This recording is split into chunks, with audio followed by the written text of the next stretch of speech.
Menteri Keuangan Sri Mulyani memberikan kabar terbaru tentang isu transaksi mencurigakan sebesar Rp349 triliun yang diduga terkait dengan oknum jajaran Kementerian Keuangan.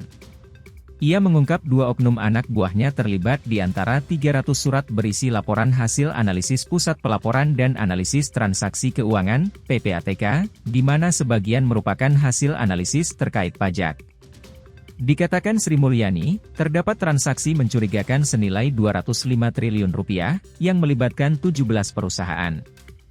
Direktorat Jenderal Pajak, DJP, kemudian merespons dengan melakukan tindak lanjut dan penelitian dalam rentang waktu 2017 hingga 2019. 2 oknum dimaksud Afalah SB, yang memiliki omset Rp8,24 triliun.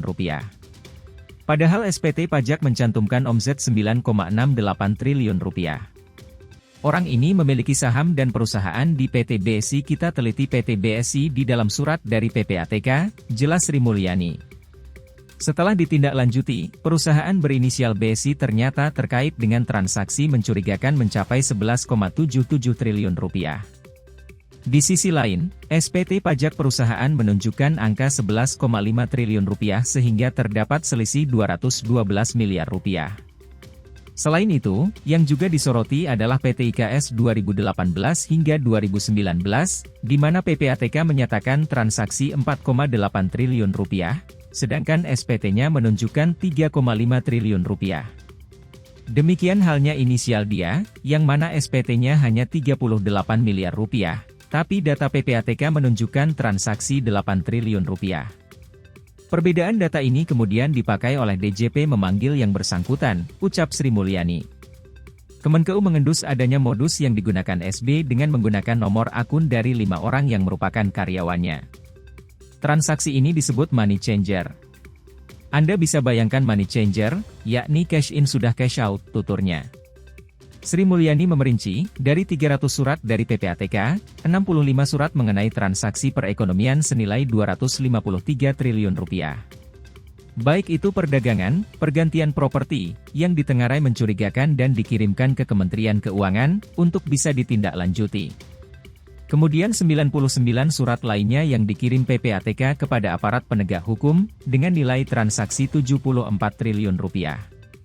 Selanjutnya, ada 135 surat dari PPATK menyangkut pegawai Kemenkeu, yang nilainya jauh lebih kecil dari nilai yang tidak menyangkut pegawai Kemenkeu. Namun ia tidak memerinci nilai transaksi mencurigakan yang melibatkan pegawai Kemenkeu. Ada juga, surat yang paling menonjol yang dikirimkan PPATK, yakni surat bernomor 205-TR-01-2020 yang dikirimkan pada 19 Mei 2020. Dalam surat ini menyatakan adanya transaksi mencurigakan sebesar Rp189,273 triliun hanya dari 1 surat. PPATK menyebut terdapat 15 individu dan entitas perusahaan dan nama orang yang tersangkut Rp189,283 triliun dengan transaksi tahun 2017 hingga 2019.